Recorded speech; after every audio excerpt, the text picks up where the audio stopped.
Vamos continuar tratando sobre recuperação extrajudicial. Se vocês prestarem atenção na nossa lei dos nossos três grandes procedimentos, falência, recuperação judicial e recuperação extrajudicial, o que menos tem artigos é recuperação extrajudicial.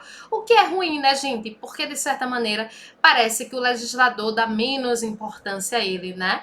Parece que o legislador, no fim das contas, acaba querendo aí instigar essa cultura do litígio que a gente criticou aqui no nosso primeiro momento. Mas, enfim, é isso que nós temos. Consequentemente, sendo muito sincera para vocês, em termos de provas, até porque é uma coisa objetiva, um dado matemático, esse acaba sendo o assunto menos cobrado.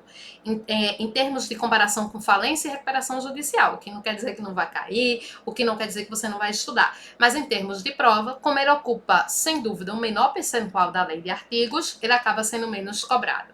Aqui eu coloquei 2 artigos para nós discutirmos nesse bloco.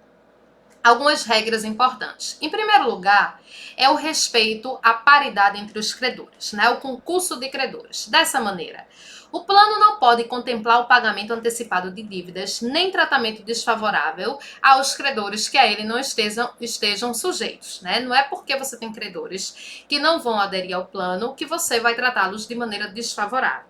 Quando a gente for andando com a parte processual, isso aí fica mais fácil.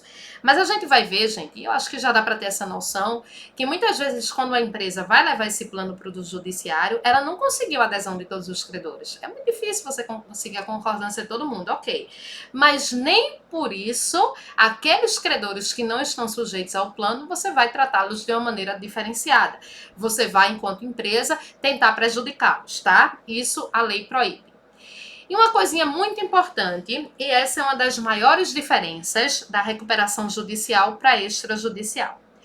O pedido de homologação do plano de REST não vai acarretar a suspensão de direitos, ações ou execuções, nem a impossibilidade do pedido de decretação de falência pelos credores não sujeitos ao plano de recuperação extrajudicial. Gente, vê. Para a gente ir destacando algumas diferenças da recuperação judicial para extrajudicial. A base que eu já disse a vocês. Se vocês quiserem até para efeitos de prova, para ficar mais organizado, vocês podem fazer um quadrinho comparativo. A base que eu já disse, né? A judicial se desenrola toda perante o judiciário, a extrajudicial não. Pode não ser levada ao crivo do judiciário. Segunda diferença entre elas, os requisitos. Naquele requisito do prazo de carência. O requisito específico do prazo de carência do vídeo anterior é diferente entre elas. Terceiro requisito, terceira diferença entre elas. Na recuperação judicial, eu tenho o administrador judicial, que falamos aqui na falência. Na recuperação extrajudicial, eu não tenho o administrador judicial, tá? Até porque é uma questão de lógica. O nome é administrador judicial. Então, ele existe na falência, ele existe na recuperação judicial. Ele não existe na recuperação extrajudicial. E uma das maiores importantes diferenças que temos entre elas, eu dizia há pouco no bloco anterior e fica mais fácil de entender agora, que algumas empresas, gente, manuseiam a recuperação no sentido de má fé, sabe?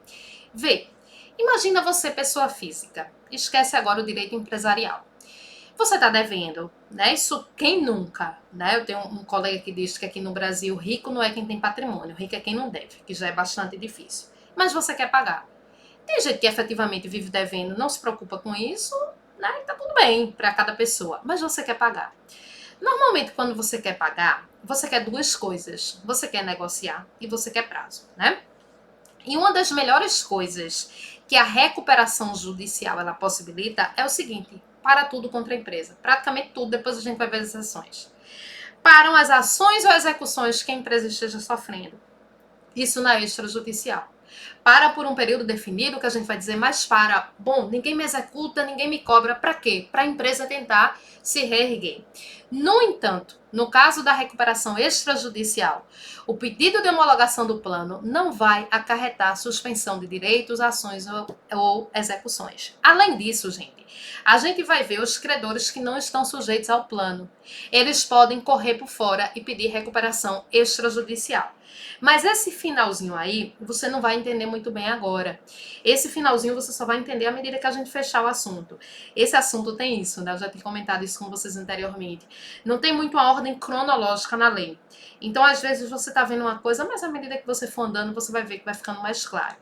Por enquanto, eu quero que você memorize o seguinte. Uma das principais e mais relevantes diferenças entre a recuperação judicial e a extrajudicial é que a extrajudicial não vai dar essa chance à empresa de parar as ações e execuções contra ela, até porque pode ser que nem o judiciário saiba que está lá rolando a festa na recuperação extrajudicial, tá?